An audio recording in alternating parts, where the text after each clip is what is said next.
무엇으로부터 어떻게 지켜낼 것인가? 지금 알아야 할 안보 이슈를 선별해 정밀하게 묻고 명쾌하게 풀어드립니다. 우리의 안전과 평화를 다지는 시간 디펜스 프라임 조수빈입니다. 올 한 해 전쟁 포성이 짙은 한 해였습니다. 지금도 세계는 두 개의 전쟁을 치르고 있는데요. 러시아 우크라이나 전쟁, 또 이스라엘 하마스 전쟁입니다. 먼저 10월 7일 발발 이후 석 달 가까이 지속되는 이스라엘 하마스 전쟁 최근 양상부터 짚어보도록 하겠습니다.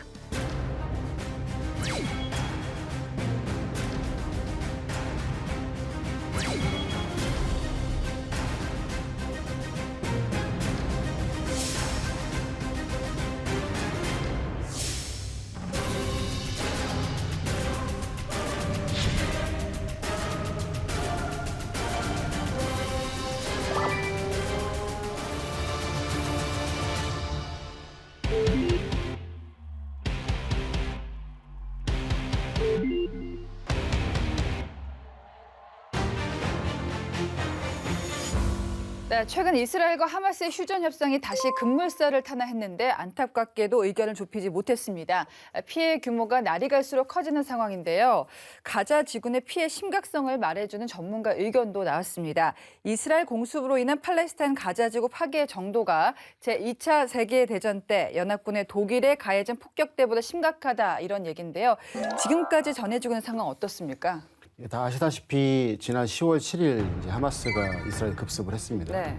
이후에 이스라엘 지상군이 10월 28일 날 가자 지구를 보면 약간 땅콩 모양처럼 생겼거든요. 그래서 편의상 위쪽은 북부 지역, 아래쪽은 남부 지역인데 네. 1단계 작전으로 북부 지역에 대한 작전을 개시했는데 중점은 이제 지하에 숨어 있는 하마스를 탐색 경멸하는 거고요. 이 작전이 12월 3일까지 진행됐고 12월 4일부터 아래쪽에 있는 남부 지역에 대한 탐색 경멸 작전이 현재 진행되고 있습니다. 네, 그러니까 이스라엘군이 지금 핵심 수뇌부 제거를 가장 큰 목표로 삼고 있는데요. 지하터널 침수 작전을 펼치기 시작했습니다. 이 폭파 영상도 공개하고 있고요. 또 지하터널의 인질과 민간인이 억류됐을 가능성이 높다고 하는데요. 이런 작전을 펼칠 효용성이 있을까요? 터널망을 막는 것 자체가 하마스의 움직임망도 굉장히 핵심적이기 때문에 네. 당연히 소기의 성과가 있을 것이라고 보여지고요. 사실은 이제 인질이 좀 문제이긴 합니다. 최근 보고 있으면은 이스라엘군의 5인 사격으로 해서 맞아요. 예. 인질이 사망한 일도 있었고요. 기본적으로는 하마스에게 이스라엘 인질은 굉장히 중요한 바르게닝 칩이 됩니다. 그 협상 대상이 되는 것이고요. 사실은 지금 휴전 제의나 이런 것 같은 것들도 인질 교환과 연계가 되기 때문에 네. 이런 중요한 협상 수단을 함부로 할 수는 없는 겁니다. 되려 하마스가 이렇게 수공 작전을 위험해지기 전에 인질을 안전한 곳으로 옮길 가능성도 있다. 네. 또 어쨌거나 인질 문제야말로 사실은 이 전쟁을 종결하는 데 있어서 굉장히 중요한 예. 단초라고 말씀드리겠습니다. 지금 보니까 이스라엘은 여전히 강경한 입장이에요. 특히 네타냐후가 전쟁을 계속하겠다 이런 입장을 고지하고 견지하고 있는데 지난 12일에 유엔 안전보장이사회 결의안이 채택이 됐습니다. 자, 그런데요, 이 국경 없는 의사회 이런 국제단체들이 이거 참 무의미한 수준이라 규탄하고 있는데 왜 그렇습니까? 2023년 12월 12일 긴급 유엔 총회를 통해서 네. 이스라엘 하마스 전쟁을 즉각 휴전해라라고 요구하는 결의안 193개의 유엔 회원국 가운데서 153표의 찬성, 그다음에 반대 10표, 기권 23표를 얻어서 통과를 됐습니다. 네. 이게 이제 뭐냐면 이집트 등 소위 아랍 국가들이 제출한 결의안인데요. 내용은 자 즉각 휴전하고 가자 지구에 대한 인도적 지원 곧바로 실시하고 네. 그다음에 인질도 석방하라 이런 요구를 담고 있습니다. 그런데 이스라엘하고 미국이 반대를 하고 나섰습니다. 왜냐하면 자, 이 결의안에 하마스의 책임이 전혀 언급되어 있지 않다. 하마스의 책임이 명확하게 되지 않은 이 결의안에 바탕한 휴전이라는 거는 네. 결국 하마스의 생존을 보장하려는 것에 불과하다. 자, 이런 것으로 이제 반대를 한 거죠. 근데 이제 국경없는 의사가 야, 이거 뭐 필요 없어라고 얘기한 이유가 왜 그러냐면요. 아시다시피 유엔 총회의 결의는 법적 구성력이 네, 없습니다. 그렇죠. 예. 유엔 안보리 결의만이 법적 구성력을 가지기 때문에 그래서 이게 아무 의미가 없다 이런 얘기가 하고 있습니다만은요. 이 국제 여론의 척도를 제시하는 게 바로 유엔 총회 결의라고 할 수 있습니다. 네. 그래서 법적 구성력이 없다고 할지라도 국제 사회가 지금 이 전쟁을 반대하고 있다. 193표 중에 153표면요 79%입니다 무려. 네, 네. 그래서 이 이스라엘의 전쟁에 대한 명분도 퇴색되고 있는 것이 아니냐. 일단 국제사회가 이를 더 이상 좋게 받아들이지 않고 있다라는 것만큼 명확한 것이죠. 예. 79%가 이제 휴전을 지지하고 있다고 해도 미국 한 국가의 표를 한 표라고 볼 수가 없잖아요. 미국의 입장이 굉장히 중요한데 미국은 일단 기권했습니다. 앞서 두 번의 안보리에서 휴전 촉구 결의안이 상정됐을 때도 두 번이나 이제 거부권을 행사했었는데 이게 아무래도 하마스를 보는 미국의 시각 때문이겠죠. 그런 측면이 짙고요. 예. 중요한 거는 다 아시다시피 미국은 테러리스트들과 협상을 하지 않겠다라는 기조가 있어요. 네. 또 2001년도의 끔찍한 사건, 9.11 사건 이후에 그런 것이 미국의 전략 문화로 자리를 잡고 있다 말입니다. 네. 또 그다음에 이스라엘을 보게 되면 미국의 중동 정책의 어떤 중심이에요. 정책과 전략에. 그렇기 때문에 이스라엘이 어떤 가지는 가치와 미국이 가지는 가치가 일맥상통할 수밖에 없는 거고요. 네. 또 중요한 것은 뭐냐면은 이것을 만약에 하마스의 책임을 묻지 않는 결의안이 채택이 됐을 경우에는 이것이 나중에 권위주의 국가나 조직들이 활용할 수 있어요. 있죠. 예. 예. 그렇게 되면 이제 미국을 중심으로 한 자유민주주의 국가가 좀 이제 수세에 빠질 수 있는 상황이 있고요. 네. 또 중요한 거는 미국의 정책에 영향을 끼치는 인원 중에 대다수가 이제 유대인이라는 것이죠. 그리고 내년 11월 4일 보게 되면 미국 대선이 있습니다. 있잖아요. 예. 그렇기 때문에 바이든 정부로서는 국제사회의 어떤 지탄과 비난을 감수하고서라도 이스라엘을 좀 지지할 수 있는 방향으로 갈 수밖에 없는 네. 정책적 판단을 한 것으로 이렇게 예. 보여집니다. 그러니까 어때요? 미국이 지금 하마스에 여지를 주는 것은 테러리스트 협상하는 것이 되고 그것이 대선까지 또 이어질 수 있기 때문에 그렇다. 근데 백린탄이요 이번 그 전쟁에서 상당한 문제가 됐어요. 굉장히 잔혹한 무기라고 하던데 이스라엘이 전쟁 초기에 사용했던 백린탄이 미국산이었다 이런 주장이 제기됐는데 이게 신빙성이 있는 겁니까? 그 백린탄이 얼마나 무서운 거냐면 이제 살에 닿으면 네. 꺼지지가 않아요. 하고 들어가요. 그 다음에 호흡기 이제를 다 망가뜨리기 때문에 악마의 무기라고 하거든요. 근데 워싱턴 포스트지에서 10월 11일 이제 이스라엘 하고 남부 레바논하고 접경 지역에 오면 그 두하이라라는 마을이 있어요. 거기에서 백리탄을 사용했다는 것을 이제 취재를 했고 예. 실질적으로 잔해를 발견했는데 기사를 보니까 1989년과 92년도에 루이지애나와 아칸소에 생산된 일련 번호가 적힌 155mm 병대 3발을 발견했다라고 한 겁니다. 네. 그래서 이제 그 부분에 대해서 뭐 사진도 나오고 하고 있겠지만은 사실 보게 된 백린탄이 연막 차장이라든가 조명의 역할로서는 사용할 수가 있거든요. 국제법상으로 이거를 민간인 대상으로 직접적으로 포격하게 되면 이거는 불법이지만은 네. 이 조명이라든가 이런 어떤 연막 차장용으로 사용할 수 있거든요. 근데 이제 이거에 관련돼서 이스라엘 군에서는 어떻게 얘기하고 있냐면은 우리는 연막 차장용으로 사용하고 있다라고 하고 있고 미국에서는 어떤 공식적 입장을 내놨냐면은 우리는 이것을 다른 나라에 이제 수출을 할 때 군사적 목적에 맞게 사용할 것이라고 기대하고 있다. 이 정도로 해서 지금 뭐랄까 NCND의 약간 어떤 빠져나가는 상황으로. 느낌인데. 예. 근데 사실 보게 되면 그 현장에서 저희가 실질적인 어떤 국제적인 공인을 받은 어떤 검사진이 들어가서 예. 확인하기 전까지 모르는 일이기 때문에 이런 어떤 것들은 가짜일 수도 있을 수도 있고 아니면 진짜도 있을 수 있는데 이런 부분들은 좀 면밀하게 살펴본 다음에 결론을 내야 될 부분이 있겠죠. 이게 89년하고 92년에 생산된 건데 지금 쓸 수도 있는 거예요. 그렇죠. 이렇게 오래된. 예전에 이제 했던 것을 이제 그 저장을 해놨다가 네. 그것을 이제 제공을 한 것이죠. 만약에 사용했다면. 예. 자, 악마의 무기라는 별명이 붙은 백린탄께 들으면서 이게 왜 논란이 되고 있는지 궁금하실 텐데요. 자, 한 발 더 깊게 들어가서 딥하고에서 살펴보겠습니다.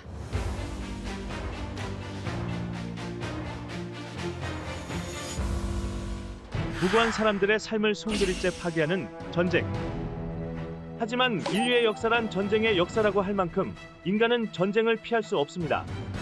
각국의 복잡한 이해관계 속에서 전쟁은 불가피하고 정당한 수단이 되어 왔는데요. 이와 함께 자국을 방어하고 적을 효율적으로 제압하기 위한 무기는 점점 더 빠르고 정밀하게 진화해 왔습니다. 하지만 너무 잔인해서 금지된 무기들이 있는데요. 오늘 딥하고에서는 오늘날 전쟁에서 사용하면 안 되는 무기들에 대해 알아봅니다. 하늘에서 시뻘건 불꽃이 비오듯 쏟아집니다. 화려한 불꽃놀이처럼 보이지만 이스라엘군이 가자 지구와 레바논 남부 지역을 백린탄으로 공습하는 장면입니다. 최근 이 백린탄을 미국이 제공했다는 의혹이 나오면서 더욱 논란이 되고 있는데요. 백린탄은 소위탄의 일종으로 잔인한 살상력 때문에 악마의 무기라는 악명을 얻었습니다. 주성분인 인이 산소와 결합하면 격렬한 화학 반응을 일으켜 엄청난 열과 연기를 발생시키는데 사람 몸에 닿으면 뼈와 살을 녹이는 치명적인 화상을 일으킵니다. 특정 재래식 무기금지협약 제3의정서는 민간인을 대상으로 백린탄을 포함한 소위성 무기 사용을 금지하고 있습니다. 하지만 백린탄을 소위탄이 아닌 연막 용도로 활용하는 것은 합법적인 사용으로 간주되는데요. 이스라엘은 백린탄 투하 사실을 인정하면서도 연막 용도로만 사용했다고 주장해왔습니다. 게다가 특정 재래식 무기 금지 협약에 가입되어 있지 않은 나라이기도 한데요. 그렇더라도 연기 자체로도 매우 유독한 백린탄을 민간인 지역을 향해 사용했다는 이유로 국제사회의 비난을 받고 있는 것입니다.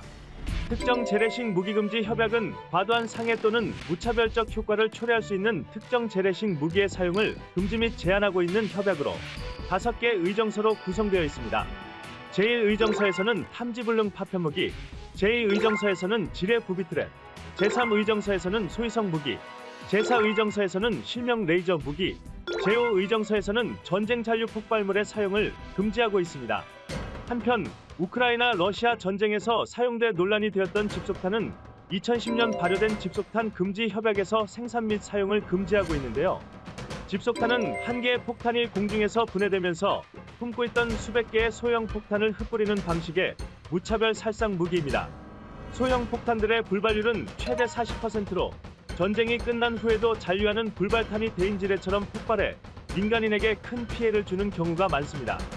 특히 장난감으로 여겼다가 숨지는 아이들이 많아 매우 악랄하고 잔인한 무기로 악명을 떨치고 있습니다.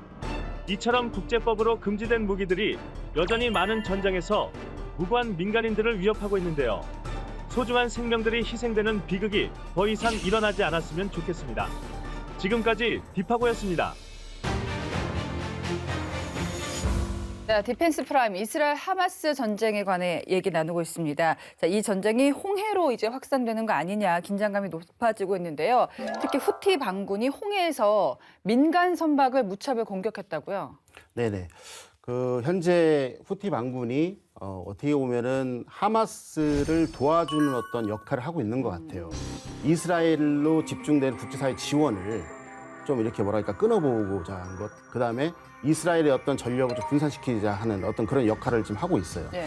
근데 이거를 알기 위해서 후티 반군이 무엇인지 좀 알아봐야 되는데 후티 반군은 다른 게릴라들하고 다릅니다. 어때요? 왜냐하면 이 대부분의 사람이 이제 예멘이 예전에 남한과 우리 남북이 분산된 것처럼 남예멘, 북예멘이 나눠져 있었거든요. 대부분 예멘의 정규군으로 이제 지금 편성이 돼 있어요.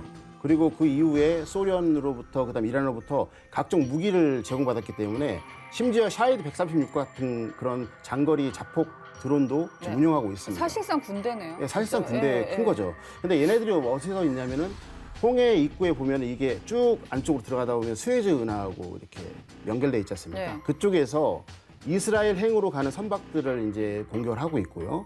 또 그다음에 스웨즈 운하를 통과하는 어떤 무역선 상선들을 공격하면서 국제적인 어떤 경제에 어떤 뭐랄까 영향을 주고자 하는 활동을 하고 있어요. 그 이유는 뭐냐면 이스라엘 니네가 계속해서 이것을 전쟁을 하게 된다면 이런 국제적인 어떤 정치, 경제에도 문제가 될 수 있어라고 하면서 어떤 제2전선의 형태로 해서 지금 활동을 하고 있는 겁니다. 네. 그래서 직간접적으로 지금 현재 하마스를 도와주고 있는 역할을 하고 있는 것이죠. 예, 그러면 후티 반군의 위협에 대응을 해야 되잖아요. 어떻게 이루어지고 있습니까? 일단 이 공격을 좀 볼 필요가 있는데 12월 한 23일 정도까지 대략 보니까 15차례의 공격이 있었던 겁니다. 네.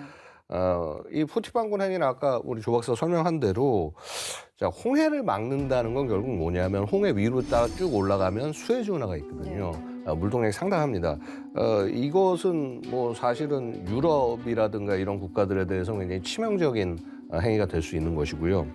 자, 어쨌거나 그래서 미국이 결국 주도를 합니다. 과거에도 보면은 이 아덴만 지역, 홍해 지역에서 해적들이 이렇게 창궐할 때 2009년에 연합 해군 기동부대가 창설이 돼서 네. 지금까지도 이제 그 임무를 수행하고 있습니다만은 유사한 접근으로 미국 주도의 다국적 안보 구상 오퍼레이션 프로스퍼리티 가디언, 즉 번영 수호자 작전. 번영의 수호자 작전. 예, 번영의 수호자 작전. 이걸 발표를 했고 이제 그럼 다국적 함대가 홍해에 모여서 작전을 하는 거죠. 참가하는 나라들 보면 당연히 미국 앞장서 있고 영국, 바레인, 캐나다, 프랑스, 뭐 이탈리, 네덜란드, 노르웨이. 자, 이런 국가들이 참여를 해서 자, 홍해 남부와 그다음에 아덴만 안보. 사실 이것도 같은 맥락입니다. 여기도 같이 기여하자 이렇게 얘기를 한 상황입니다. 네. 아직 우리 해군은 기존의 청해부대 작전을 지속하되 네, 번영의 수호 수호 작전에 투어하는 것은 아직은 지금 유보적인 입장입니다. 그렇군요. 친이란 무장 세력이잖아요. 레바논 헤즈볼라가 이스라엘 북부 국경을 공격해서 무력 충돌이 또 격화되고 있는데요. 이게 국지적인 충돌이 계속 많은데 이번 같은 경우는 전면전으로 이어질 가능성이 높을까요? 개인적으로 좀 제한된다고 보고 있는데. 제한된다. 왜냐하면 이제 지난 11월 3일에 헤즈볼라의 수장인 하산 나스랄라가 우리 좌시하지 않겠다. 확대 가능성도 있다. 근데 명확하게 참전하겠다고 얘기는 안 하고 있어요. 근데 이유를 살펴보면 레바논 내부 사정을 좀 살펴볼 필요가 있거든요. 저희 2020년 기억해 보시면 베이루트 항에서 엄청나게 큰 폭발이 한 번 네. 있었죠. 예. 그리고 그거에 이어서 레바논이 이제 대외 채무를 갚을 수 없는 디폴트 상황에 처하게 됩니다. 그리고 다음에 21년도에는 어떤 상황이 되냐면 최악의 전력난. 그러니까 어떻게 보면은 블랙아웃에 가까운 어떤 전력난이 온 거예요. 네. 그래서 이란으로부터 이제 연료를 지원받았거든요.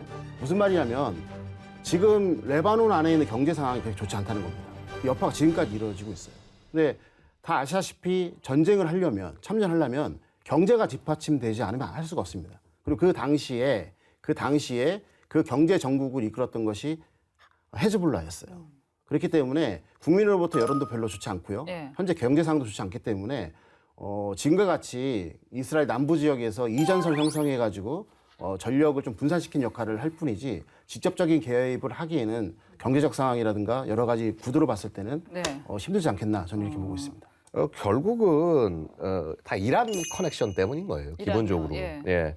그래서 이제 아까 후티도 마찬가지고 헤즈볼라나 후티가 이렇게 자꾸 확전 가능성을 비추면서 압박을 하는 거는 실제 전쟁을 계속해 나가겠다라는 것보다는 이스라엘에게 하마스와의 휴전 혹은 좀전을 압박하는 그런 조치를 보는 게 타당할 겁니다. 메시지를 계속 보내면서 연대를 이어가. 그리고 이 이스라엘에 대한 대항을 하는 것. 이것이 사실은 자신들에게 굉장히 큰 이익이다라고 판단하고 있는 것이죠. 지금 말씀하신 것처럼 개전 초부터 이제 이란이나 친이란 세력이 개입할 수 있다 이런 경고음이 계속 나왔었잖아요. 그리고 지금도 확전 가능성이 있는데 뭐 확전이 될까요? 아니면 휴전이 될까요? 향후 그 전쟁 양상을 어떻게 전망하세요? 저는 어느 가능성이든 다 열려 있다고 보고 있는데 문제는 지금 어떤 친이란 세력들의 어떤 활동이거든요. 네. 근데 잘 보시면 이스라엘을 중심으로 해서 친이란 세력이 어디에 있느냐 보시면은 내부에 있는 뭐 하마스가 있고요. 아까 다뤘던 후티, 그다음에 레바논에도 이제 헤즈볼라가 있는데 문제는 뭐냐면 이 친구들이 이제 개입을 하려고 하게 되면 현재의 어떤 분쟁의 주체인 하마스가 건재할 때 개입을 해야 돼요. 아, 그러네요. 그래야 효과가 있는데 네, 네. 지금 거의 하마스 같은 경우는 이스라엘 북부 지역에서는 외국으로 지금 이제 분산되고 있는 상황이거든요. 그래서 얘네들도 지금 현재 개입의 시기는 또 놓친 것으로 보이게 되고 그런데 이제 문제는 뭐냐면은 이게 있어요. 지금 강공도로에서 계속해서 이스라엘이 밀어붙이고 있는데 이게 뭐냐면은 하마스의 어떤 주력은 섬멸할 수 있겠지만은 결국에는 이후의 분쟁의 씨앗은 계속 팔레스타인인들 안에 남겨놓는 겁니다. 그렇죠. 그렇기 때문에 제가 항상 말씀드린 거지만 게릴라의 특성을 알고 이거 역사를 알게 된다면 지금 당장의 휴전이나 정전은 근시안적인 부분이고 스스로 생활할 수 있는 어떤 터전을 팔레스타인인들에게 말해주지 않는 한 이런 것들은 역사적으로 계속 갈 수밖에 없는 것이죠. 팔레스타인인이 자력할 수 없는 한은 계속 이런 상황이 반복될 수도 있다. 그러면 양욱 박사님은 어떻게 보세요? 지금 뭐 너무 멀리 보기는 길고. 아니, 그러니까 예. 당장 뭐 이스라엘과 하마스만의 문제가 아니라는 건데 이 전쟁의 가장 큰 핵심은 이스라엘도 예를 들어 미국의 지원이 없다라고 하면 전쟁을 계속 진행하기 굉장히 어려울 것이고요.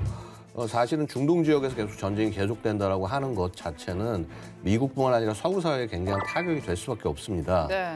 그래서 가급적이면 이 전쟁을 빨리 끝내라. 라는 것이 보이지 않는 미국의 메시지라고 말씀을 드릴 수가 있겠습니다. 사실은 이스라엘도 마찬가지예요. 이스라엘도 결국은 예비역을 동원해서 전쟁을 해야 되는 나라입니다. 그렇다면 이 전쟁을 무한정으로 이끌고 갈 수 없다라는 거예요. 결국은 전쟁의 목표, 상당 부분 아까 말씀하신 대로 인질 상당수를 거의 다 찾아오는 거. 일단 그래야지 전쟁 끝나기에는 가장 기본적인 조건이 되는 거고요. 그 전에는 결국은 전쟁을 지속할 수밖에 없을 것이다.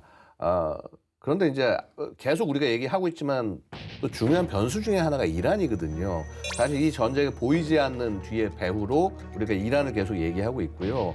이란은 이번 전쟁으로 이스라엘이 중동의 적이다라고 하는 것을 다시 한번 중동 지역에 재각인을 시키고 특히나 제일 우려하던 이스라엘, 사우디아라비아, 미국 이 3국 간의 안보 협력을 막는데, 자, 외부적으로 일단 막는데 성공을 했습니다. 근데 이제 여기서 만족하지 않고 지속적 지원을 통해서 네.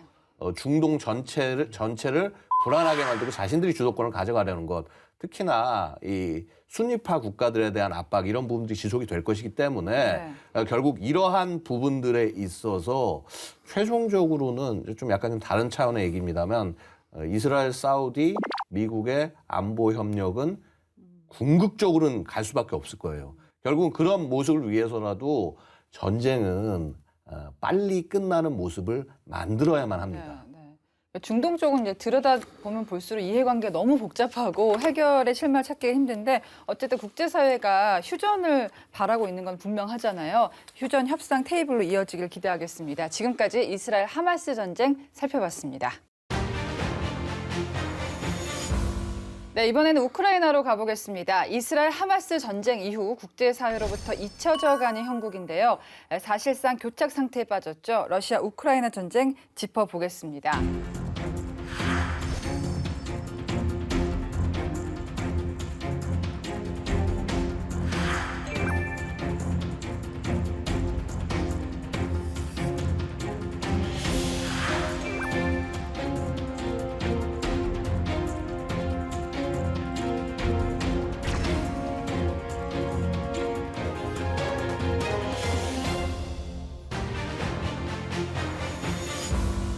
자, 우크라이나가 지난 여름부터 전개했던 반격전이 사실상 실패했습니다. 지금 소모전으로 가고 있는데요. 여기에 우크라이나군 총사령관은 1차 대전식 참호전으로 흐를 위험을 경고하기도 했습니다. 자, 현재 우크라이나 상황 어떻습니까?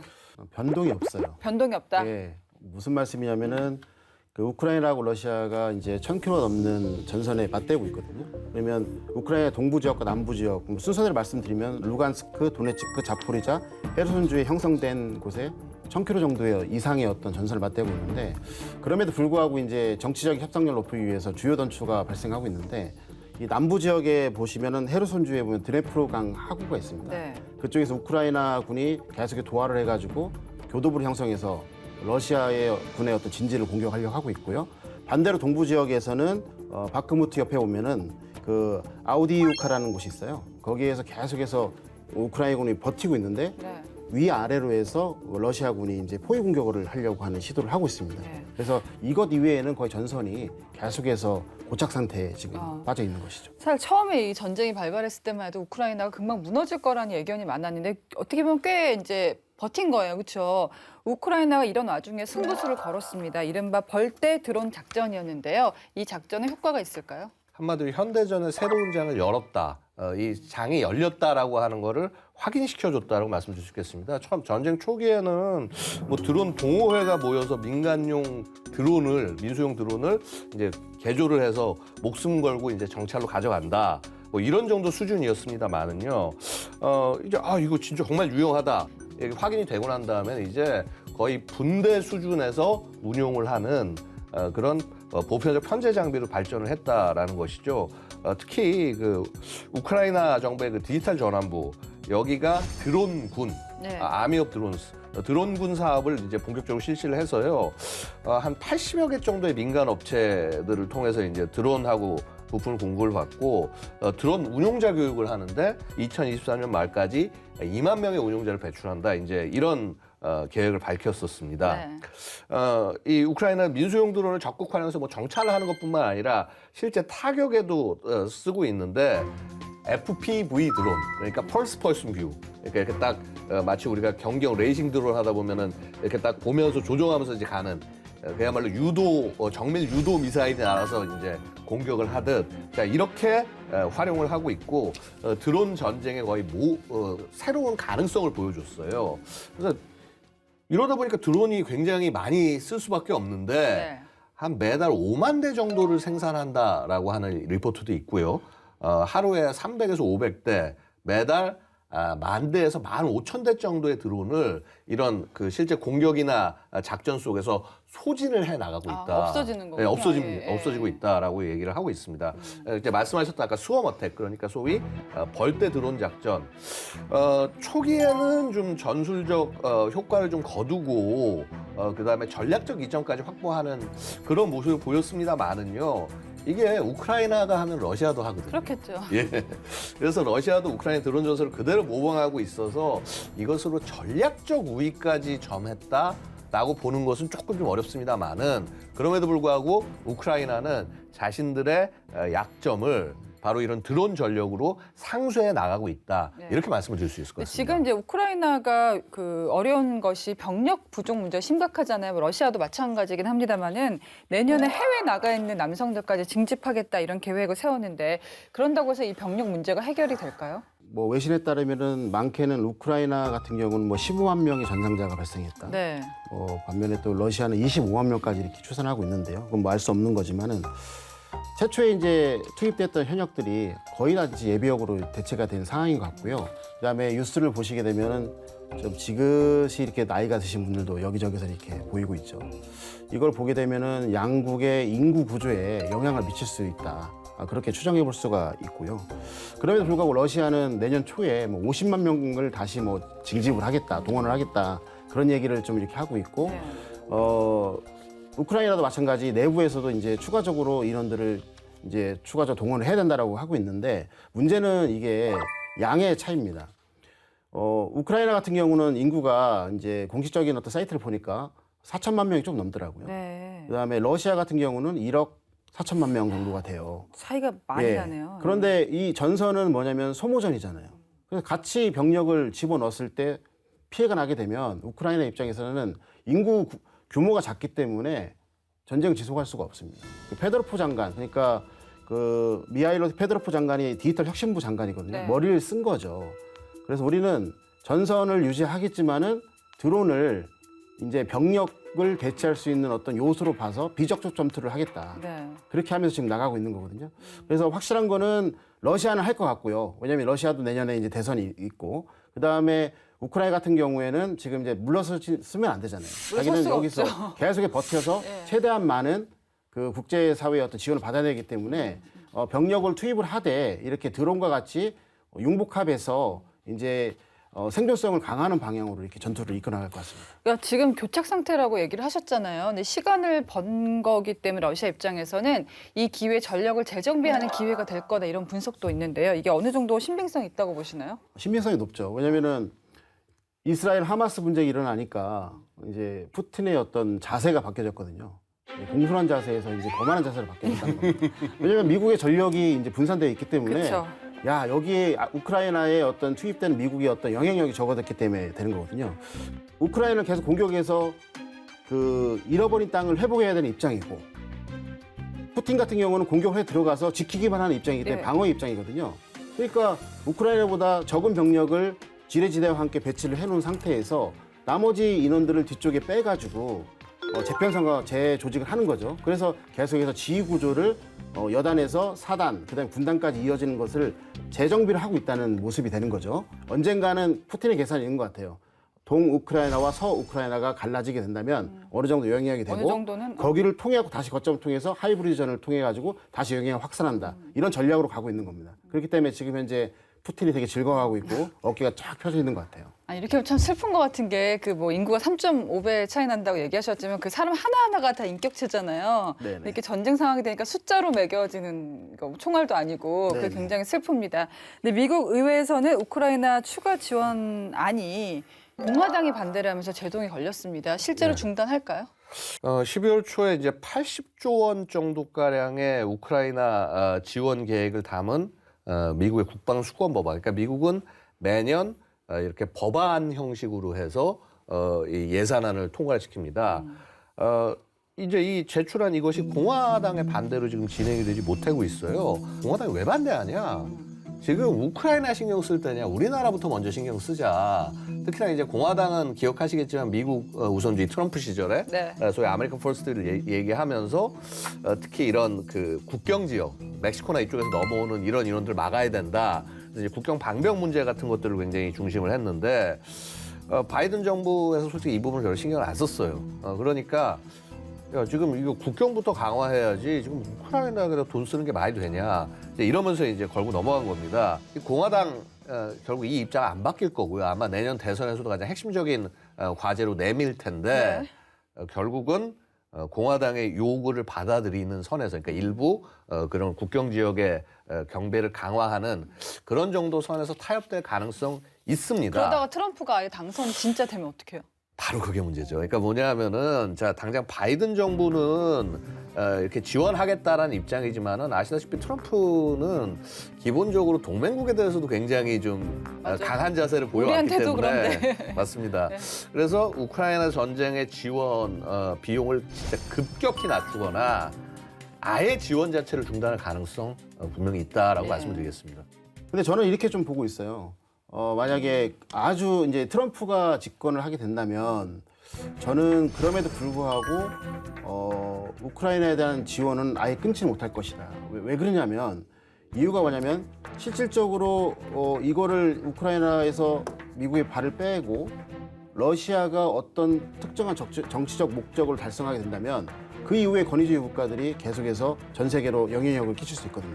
그 힘을 받아서 밑에 있는 중국도 현재 미중 패권 전략을 하고 있는데 힘을 받아서 모멘텀을 해가지고 태평양 지역으로 아프리카 지역으로 갈 수 있다는 겁니다. 그렇게 되면 이제 국제사회의 어떤 여론이 미국에 대한 여론이 여태까지 형님이었는데 안 좋아하겠죠. 네. 그럼 트럼프가 잘하는 거 뭐가 있죠? 같이 하자. 같이 하면서 하자. 이제 살포시 우리는 자기의 어떤 미국의 포션을 줄이고 동맹국들의 어떤 너도 부담을 분담해라. 더 많이 하는 네. 방향으로 갈 수 있는 방법이 있겠죠. 그쵸. 그래서 우리가 이제 11월까지 가 봤을 때 그 안에서 이런 민주당과 공화당의 어떤 수사적인 표현을 잘 보게 되면은 향배가 이제 결정될 것 같은데 그럼에도 불구하고 저는 이제 우크라이나에 대한 어떤 그런 어떤 그 지원은 끊지 못할 것이고 그렇기 때문에 지난 이제 9월에 이어서 젤렌스키 대통령이 12월에도 달려가서 얘기를 한 거 아니겠습니까? 가서 얘기할 때 공화당 측에서도 이제 독대를 하면서 얘기를 하는 이유가 바로 그런 게 있을 것 같습니다. 예, 이게 뭘 어떻게 표현해야 될지 모르겠는데 이건 좀 놀랍기도 하고 약간 화가 나기도 했어요. 러시아가 올해 2분기 플러스 경제 성장으로 돌아섰습니다. 많은 선진국들이 마이너스 성장으로 돌아선 것들이 많은데 야 이렇게 되면은 뭐 서방이 경제 제재를 한들 효과가 없었다 이렇게 볼 수 있을까요? 작년에 2월 24일 날 우크라이나 러시아 전쟁 발발했잖아요. 네. 그래서 4분기 동안 계속해서 이제 그 러시아가 역성장을 했습니다. 근데 갑자기 올해 2분기에 4.9% 성장을 한 다음에 지금까지 그 성장세를 가고 있어요. 그러니까요. 그래서 그 요인을 한번 살펴보니까 이런 게 있습니다. 그래서 첫 번째로 그 국내적인 요인을 보게 되면 대규모 전쟁을 해야 되니까 동원이라든가 물자 생산이 있잖아요. 내수가 이제 활성화된 측면이 있고요. 두 번째는 뭐냐면은 국제사회의 어떤 그 뭐랄까 결의에도 불구하고 어떤 경제적 실리 때문에 빗겨나간 나라들이 있어요. 인도라든가 중국 네. 이런 나라들이 이제 그 값싼 어떤 천연가스하고 그다음에 석유를 이제 수입을 한 것이죠. 그렇기 때문에 계속해서 이제 수출량이 늘어난 거죠. 그리고 여기에 또 이스라엘하고 하마스 분쟁이 일어나니까 유가가 급등하지 않습니까? 그러니까 러시아의 어떤 유가라든가 천연가스의 어떤 가격이 늘어난 거예요.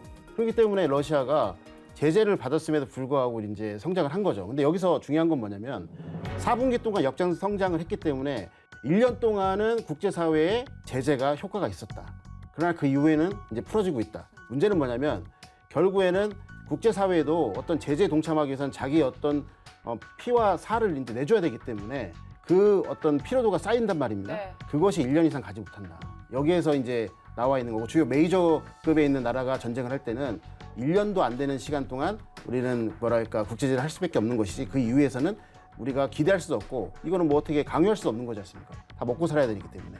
그래서 이런 부분들을 좀 저희가 타산지석으로 삼아서 우리 주변에 있는 어떤 다른 상황이 발생했을 때 네. 이런 것들을 지표로 삼아서 저희가 전략적으로 좀 이용할 측면이 있는 것이죠. 혹시 그런 것도 있나요? 친러 국가들도 있잖아요. 거기가 오히려 뭐 무역 수출 수입 규모를 늘렸다든지. 사실은 이게 이런 그 소위 칠러 국가들이 그 러시아에 대한 금수에 있어서 일종의 그 다른 제3의 루트로 활용이 되는 거죠.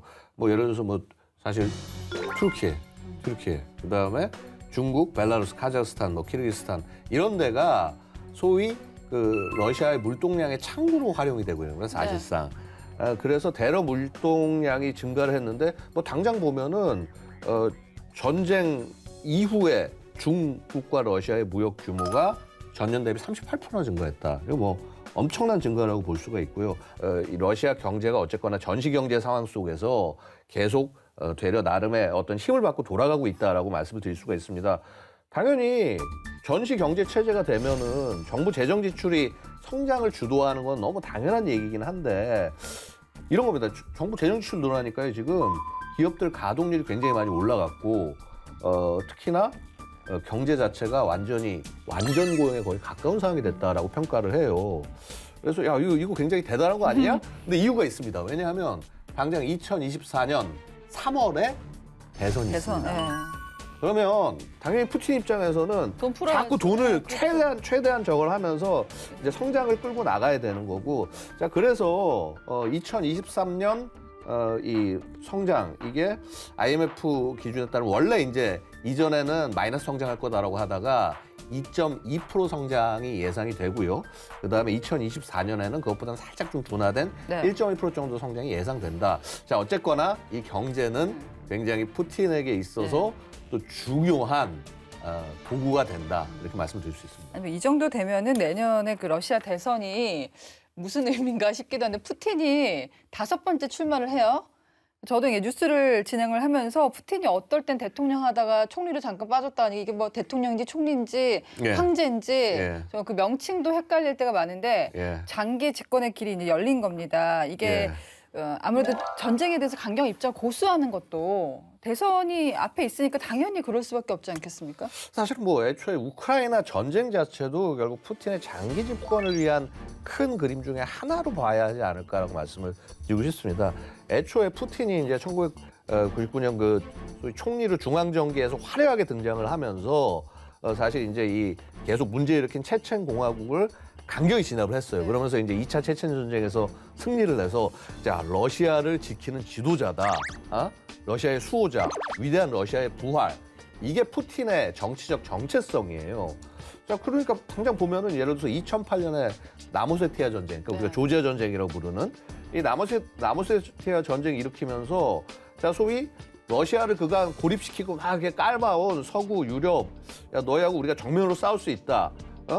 그 다음에 소위 그 조지아가 나토에 가입을 해. 야, 우리 이런 거 절대 허용을 못 한다라고 하면서 조지아의 안에 있는 비승인 그 친러 지역인 나모세티아 여기를 공화국으로 독립을 시킨 거예요. 그러니까 사실상 자신의 그 영토로 만든 거하고 마찬가지의 일이고요. 2012년 이때 이제 대통령 3선을 했습니다. 잠깐 총리로 빠진 것이 왜냐하면 이제 그 연임에 제한이 걸리니까 잠깐 총리로 빠지고 이제 앞에 그 허수아비를 내세우고 이제 있었던 것인데 3선이 되고 나니까 갑자기 정치적 반대 세력들이 나와가지고 해서 시위를 계속해요.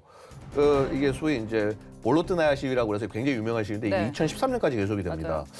그러니까 갑자기 2014년에 크림반도를 장악하면서 야 봐라 나는 이렇게 넓혀 나가는 사람이다 이런 모습들을 보여주는 거죠. 결국은 2024년 대선을 앞두고 2년을 앞두고 우크라이나 전쟁을 일으켰던 거 이거 사실 굉장히 전쟁이 커서 그런 거거든요. 큰 전쟁을 대항해야 되기 때문에. 그래서 이런 것들이 푸틴의 정체성하고 무관하지 않다 이렇게 말씀드릴 수 있습니다. 좀 슬프네요. 자기가 집권하기 위해서 전쟁을 일으킨다는 게. 어떻습니까? 권위주의 국가에서 지도자 행동 너무나 많은 영향을 미치게 되는데요. 뭐 일부 이제 정치학자들은 이렇게 얘기를 해요. 권위주의 국가에서는 리더십은 없고 영도력은 있다.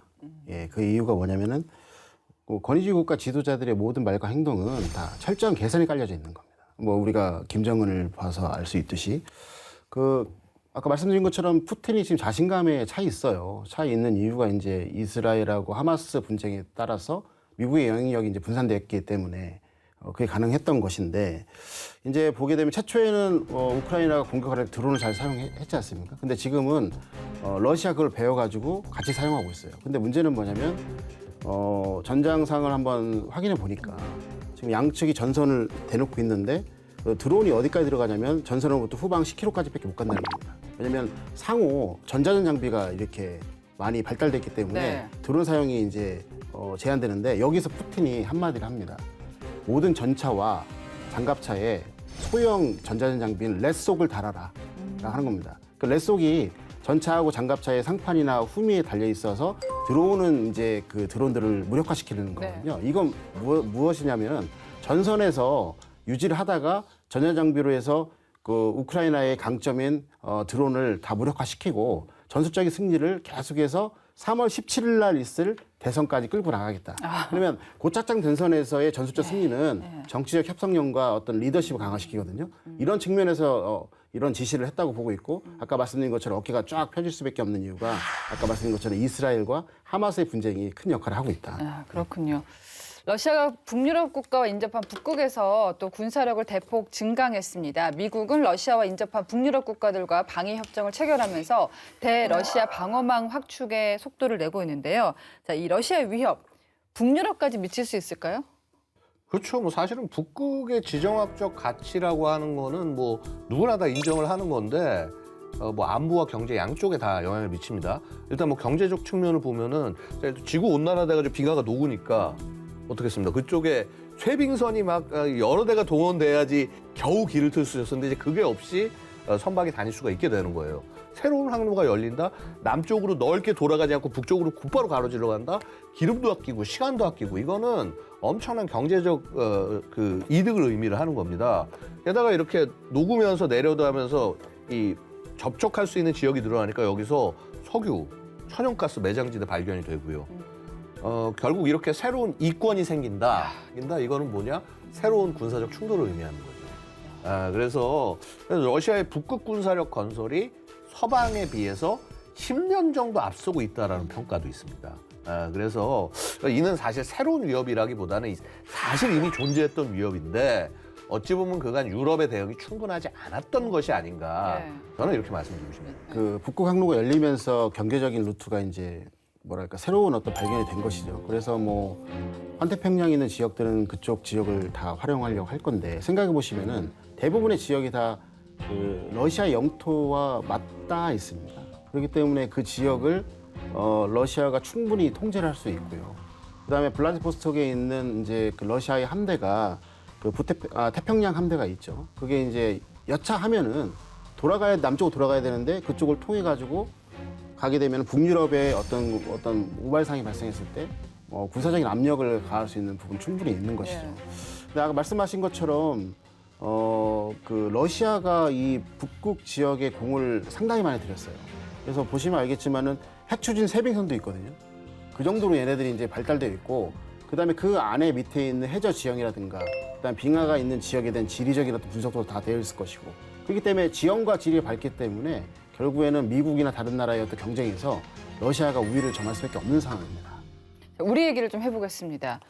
한미일 사이가 많이 좋아졌잖아요, 예전보다. 그러니까 푸틴이 한미일 밀착을 아시아판 나토다 이렇게 간주를 하면서 경계를 하고 있는데 러시아, 우크라이나 전쟁의 향방에 따라서 우리가 도대체 어떻게 대처를 해야 되느냐. 예. 저는 일단은 좀 세게 말씀을 드리면은요. 러시아는 이미 적대적 국가로 우리를 보고 대응을 하고 있고 특히나 북한과 직접적 군사적 협력을 하고 있는 이런 상황이라고 한다면요. 우크라이나 전쟁에서 누가 잘했다 못했다 이런 여부를 떠나서 우리의 길은 정해졌다 그렇죠. 이미. 예, 이미 그 러시아는 우리가 굉장히 대응을 강하게 해야 될 대상이라고 말씀을 드리겠습니다. 아시다시피 최근에 현대자동차가 러시아 공장을 팔고 나왔는데 14만 원에 팔았어요. 맞습니다.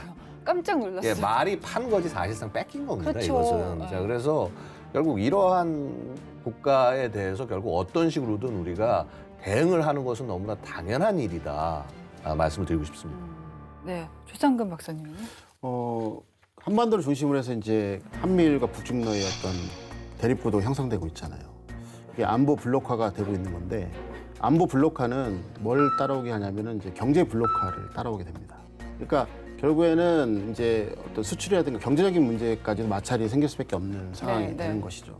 그러니까 저는 이제 좀 뭐랄까 국가 이익 차원에서 양 박사님의 의견에 동의를 하지만은 그래도 좀 저희가 좀 뭐랄까 디테일하게 좀 이렇게 세밀하게 고려할 부분이 좀 있다. 그래서 지금과 같이 좀 이렇게 대립이 강화된 곳에서는 안보가 더 중요하기 때문에 어떤 경제적 측면에서는 저희가 손수 쓸 것이 없어요. 그러나 좀 약간의 어떤 화해 무드가 있거나 그럴 때에는 국제사회에서 이제 통제하는 품목도 있을 것이 공급망도 통제를 할 거지 않습니까? 그 이외의 것은 좀 이렇게 외교적으로 이렇게 수출입을 할 수 있도록 노력을 하고 네. 그 양측 간의 어떤 대결구도가 심할 때는 안보 블록화를 따라가야 되겠죠. 그리고 여기서만 있는 게 아니고 제가 있는 연구소에서 이제 강조를 하고 있지만은 결국에는 저희가 중국이나 러시아에 의존할 수밖에 없는 뭐 물자라든가 기술이라든가 장비라는 이런 게 있어요. 그러면 그것들이 어느 나라에서 대체 가능할 건가에 대해서 대체 국가라든가 대체 지역을 명확하게 우리가 선별해 가지고 그 최악의 경우를 이제 저희가 준비를 해야 될 필요가 있다는 겁니다. 네, 지금까지 러시아 우크라이나 전쟁 양상과 향후 전망들 짚어봤습니다. 모쪼록 하루빨리 전쟁이 끝나고 평화로 가는 길이 열렸으면 좋겠습니다. 두 개의 전쟁을 치르면서 국제 질서도 변했는데요. 디펜스 프라임은 2024년에도 국제 정세와 한반도 안보 상황을 더 진지하게 묻고 답을 모색하겠습니다. 오늘은 여기까지입니다. 저희는 다음 주 목요일 밤 10시에 찾아뵙겠습니다. 고맙습니다.